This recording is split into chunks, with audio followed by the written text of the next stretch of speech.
ముఖ్యంగా రైతులకు ఈ విషయాన్ని తెలియజేస్తున్నాం. మీరు పంట పెట్టేటప్పుడు పొలంలో ఏ పంట అయినా కానీ ఎన్ని ఎకరాలలో కానీ విద్యుత్ వైర్లను అంటే కరెంటు వైర్లను కంచెలాగా ఏర్పాటు చేసి ఎప్పటికి కూడా పెట్టకండి దయచేసి. నిన్న నెల్లూరు జిల్లాలో వింజమూరు మండలం గొలవారిపల్లెలో ఇద్దరు యువకులు ఆ విద్యుత్ వల్ల చనిపోవడం జరిగింది. చాలా ప్రమాదవశాత్తు అది మీరే ఓసారి పొరపాటు పడవచ్చు, మీరే కంచెకు కరెంటు పెట్టి ఓసారి మర్చిపోయిండొచ్చు. అట్లా మర్చిపోయి కూడా వేరే వ్యక్తులు ఆ కరెంటు తగులుకొని చనిపోయిన వ్యక్తులు రైతులు చాలామంది ఉన్నారు.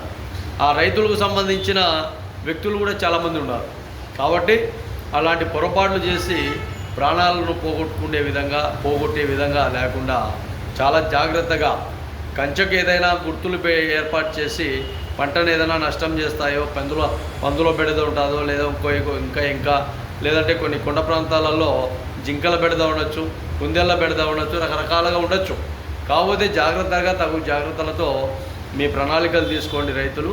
కానీ ఇట్లా కరెంటు పెట్టి పొరపాటున ఏదైనా జరిగితే అది చాలా వరకు తప్పిదం, చాలా వరకు పొరపాటు. కాబట్టి ఇలాంటి తప్పిదాలు చేయకుండా జాగ్రత్తగా రాష్ట్రంలో కానీ ఎక్కడైనా కానీ వ్యవసాయం మంచి విధాలుగా ఉండే విధంగా రైతులు మీ ప్రణాళికలు తీసుకోవాలని, అదేవిధంగా ఆ వింజమూరు మండలం గొలవారిపల్లె గ్రామంలో చనిపోయిన ఇద్దరు యువకులకు కూడా రాష్ట్ర ప్రభుత్వం తగు విధానాలతో అన్ని విధాలుగా సహాయ సహకారాలు అందించే విధంగా ఉండాలని మహాజన రాష్ట్ర సమితి రాష్ట్ర ప్రభుత్వానికి